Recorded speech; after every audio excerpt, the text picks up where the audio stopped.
Okay, in this example we're going to do an array of objects. You can have an array of basically any data type. We did an array of strings, which is actually an array of objects in C++, but an array of floats, an array of integers, an array of structs. But here we will do an array of dogs using our dog class that we looked at in the previous learning lesson on objects and classes. So we have our dog class. We have 3 private data members, the name, the breed, and the chip number. We have a couple of constructors, our default constructor, our parameterized constructor. We also have set data and show data, so a pretty simple class here.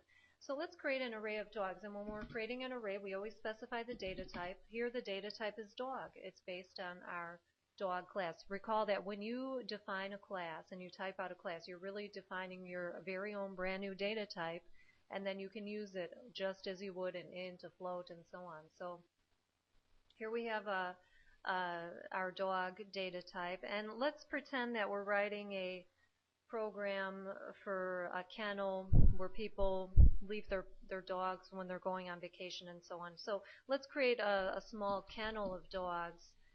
We'll create an array called kennel, and we'll maybe put 3 dogs in it. Okay, so here I have an array of 3 dogs. There's nothing in it. There are no dogs in it, but I've set aside the space in memory to store 3 dogs and all the things that come with a dog, the name, the chip number, and so on. Very importantly, I'm going to compile this, and you see I have no errors. I have a successful build here.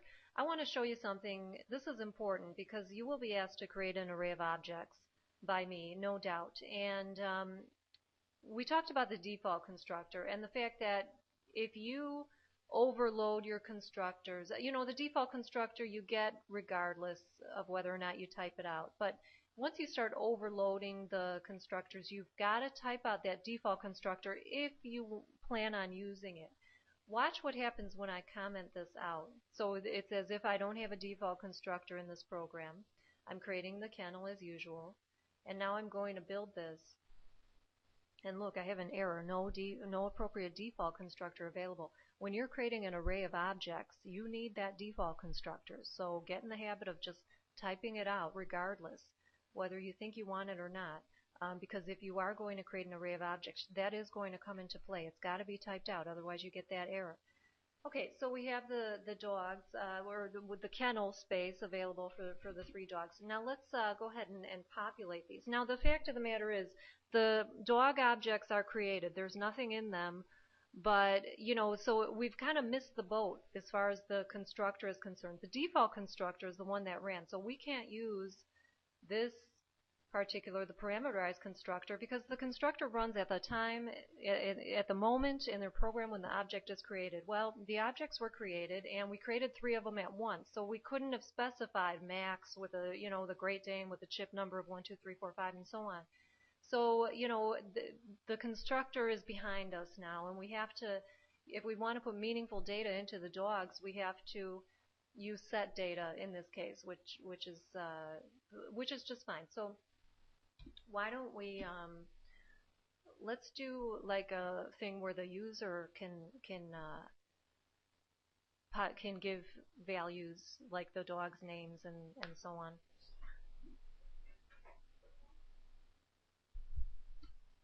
Okay, so let's see.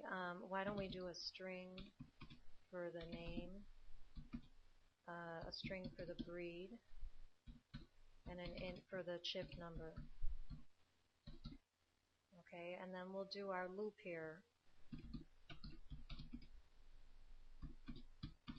Once again, must start counting at 0. We'll go while I is less than 3 because we have 3 dogs in this kennel array. Okay, and we'll tell the user enter name.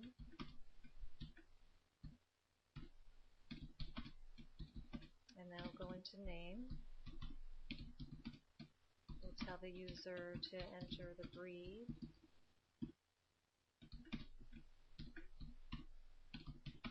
And that'll go into the breed. And then finally, enter the chip number, microchip on the dog, and that'll go into chip. Okay, name, breed, and chip. Alright, so now that we have the values from the user, let's populate the first dog, assuming this is the first time through the loop. So we have kennel, and then we have to specify which one of the three. But this is a loop here, so we're going to go 3 times. So we're going to use the loop counter as the array index. Oops. Okay, and now arrays are just like variables. So I have a dog object. It just happens to be part of an array called kennel.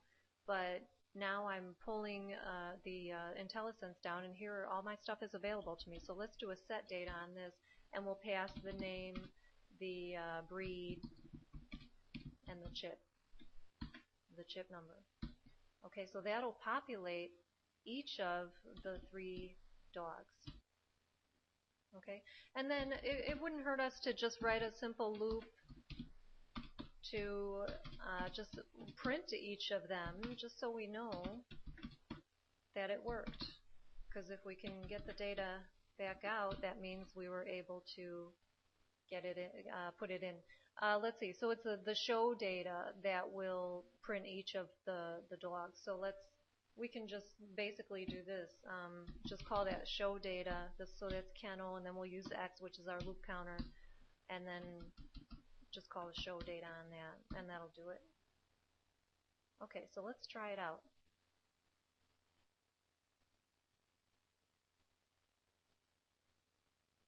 Okay, let's start with Max. That's a Dane.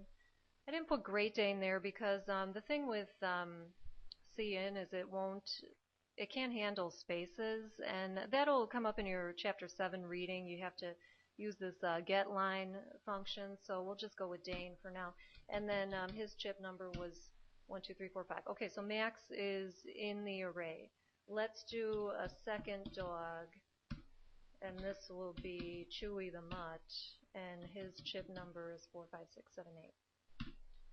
And then finally, how about Tyler, who is a chow, and his chip number is 98765.